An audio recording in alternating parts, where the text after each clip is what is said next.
いつもご視聴いただきましてありがとうございます。今回はずっとこだわり続けている西伊豆での最高の夕日を撮りに行く目的の動画となります。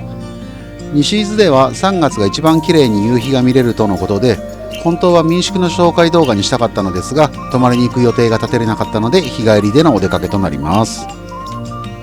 ただ少しでも旅行の気分を味わいたいので、夕日の撮影前に温泉と食事に行ってきました。この動画はグルメがメインとなっているので、行った順番が逆になりますが、まずはお食事から紹介していきたいと思います。温泉は宿泊可能なインパクトのあるところだったので、どんなところか気になる方はぜひ最後までご覧ください。それでは夕方の食事前まですっ飛びます。というわけで今回紹介するお店がこちら、西伊豆町西名にありますレストランジョーレさんです。営業時間は11時から14時と17時から21時で、定休日は木曜日となっております。夕方の17時開店まで少し時間があるので、夕日としては少し時間が早いのですが、ジョーレさんから車で 2,3 分くらい走った位置にある展望台から夕方前の景色を撮りに行きたいと思います。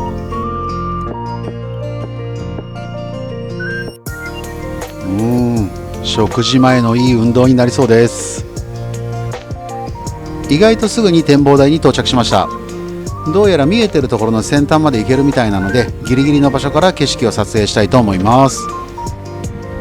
ちなみに後ほどお邪魔させていただくジョーレさんの場所ですが、この矢印の場所になります。お店からも景色が見えるみたいなので、食事の最中か食後に黄金景色をバッチリと収めたいと思います。それにしてもいい景色にちょっと感動です。この時間帯でも十分綺麗です。ただまたしても少し雲行きが怪しくなってきてます。とりあえず食事に行って日がもう少し沈むのを待ちたいと思います。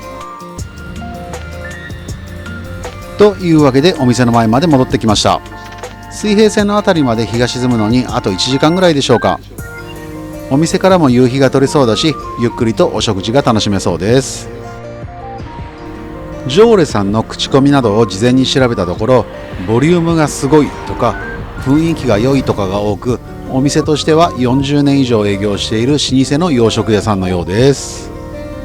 まだお店に入る前なのに雰囲気の良さは伝わってきます。装飾一つ一つにこだわりを感じます。これは料理にも期待できそうです。それでは行ってみましょう。お邪魔します。夕方の開店時に飛び込んだので、まだ他のお客さんが来てないので、今がチャンスと思い店内をぐるりと撮らせてもらいました。口コミ通りとても良い雰囲気のお店といった感じです。そして店内からも夕日がバッチリ見ることができます。店主さん曰く、あと1週間ぐらい後だったらあの岩と岩の間に日が沈んだのになぁとおっしゃってました。それではメニューを見てみましょう。食事のメニューはスパゲッティ3種にオリジナルミックスのピザ、ハンバーグステーキ、チキンガーリックステーキ、コルドンブルーにエビフライといった感じです。その他アラカルトメニューもありました。ドリンクメニューはこんな感じです。ソフトドリンク、アルコール類ともに種類が豊富にあります。生ビールの台があるってだけでテンションが上がりますよね。注文が完了すると塩、胡椒、タバスコ、チーズなどを持ってきてくれます。なんとかグラス越しに綺麗な夕日を映すことができないかいろいろやってみましたが無理でした。あまり変なことばかりしていると変質者に思われそうなので、料理が来るまでお利口さんにして待とうと思いますが、正直もう遅い気がします。コルドンブルー1800円になります。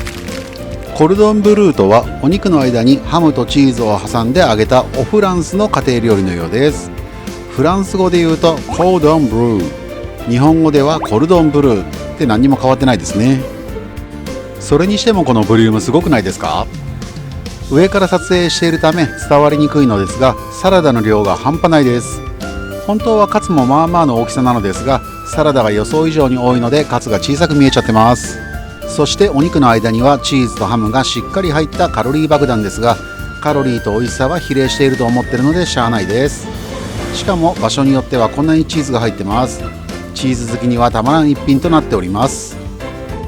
またメインのインパクトが強すぎてスープの存在を忘れかけていましたが、この見た目シンプルなスープに関しても燻製の香りがしっかりとしてとっても美味しく大満足となりました。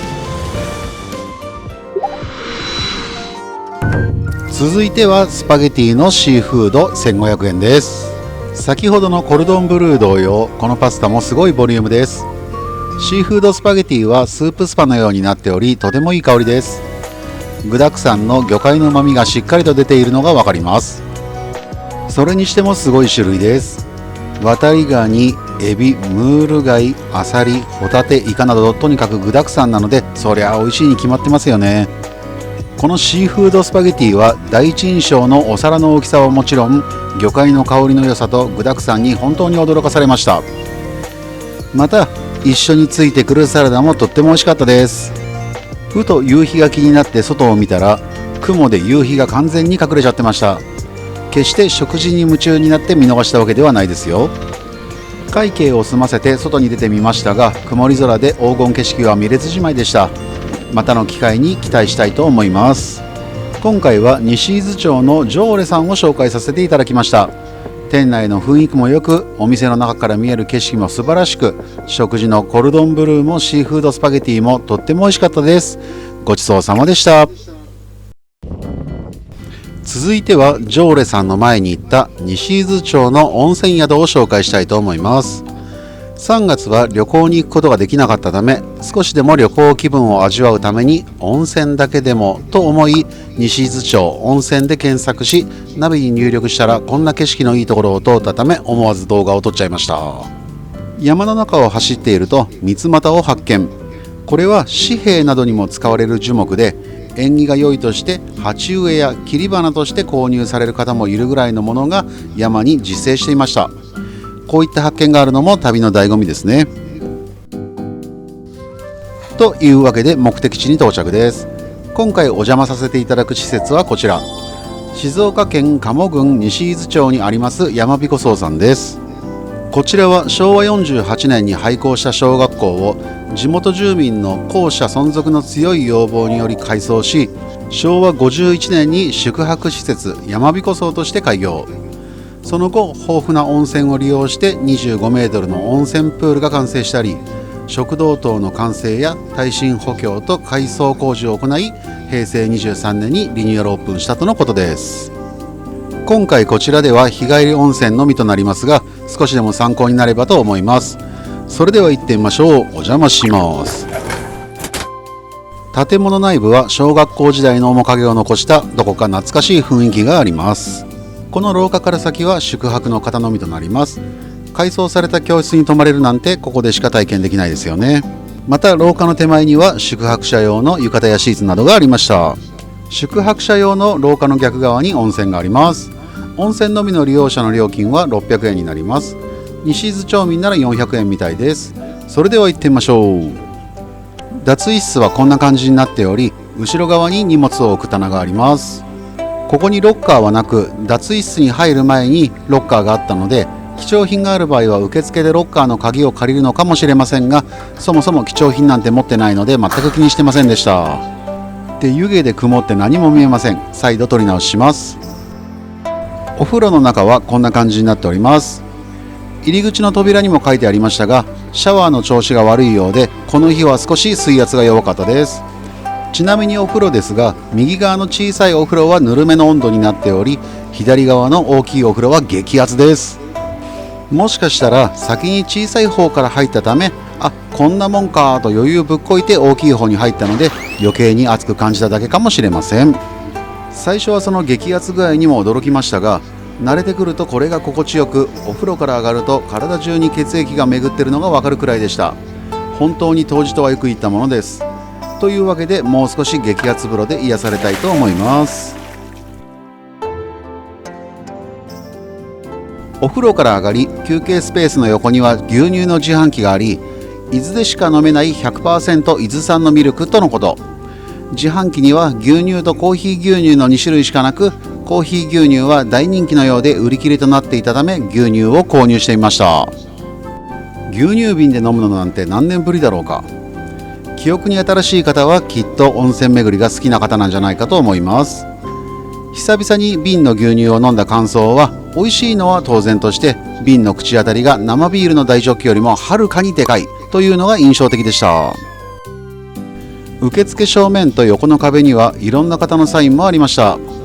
私竹千代もこういう場所にサインを置かせてもらえるように今後も頑張っていきたいと思います。今回は日帰り温泉のみとなってしまいましたが、宿泊施設の山彦荘さんを紹介させていただきました。このチャンネルが少しでも参考になったとか面白かったと思っていただけたのであれば、チャンネル登録、高評価、コメントなどしていただけると嬉しいです。今回も最後までご視聴いただきましてありがとうございます。それではまた次回動画でお会いしましょう。ありがとうございました。